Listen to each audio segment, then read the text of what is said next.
Golnar, you make us smarter about some of the zeitgeist that's going on in Iran overall. So we're expecting President Trump to give a speech at the UN tomorrow. Iran left, right, and center.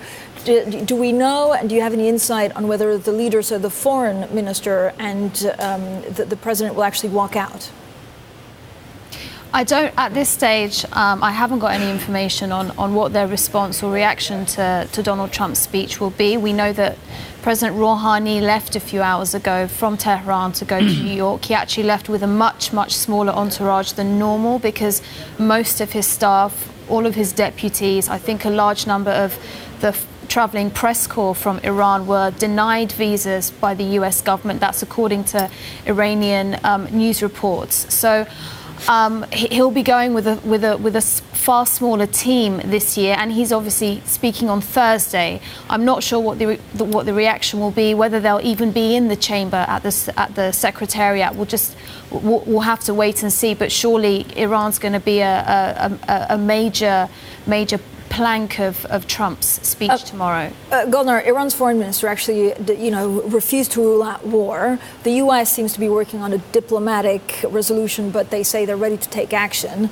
Was the foreign minister, the Iranian foreign minister, speaking to a largely domestic audience? I think he was saying that, he said he's not confident that that things won't escalate into a war. He says he can't say that he said that he can't say that there won't be a war. But after that, I think, there have been some efforts in Tehran from other officials to kind of clarify that position, I think, slightly. And we've had Rouhani again this morning in a speech before he left for the United States in Tehran, saying that he's got some kind of peace initiative that he wants to bring to the UN, something to compete with the U.S. naval coalition and this coalition to kind of galvanize defenses on behalf of the United States and Saudi Arabia in the region.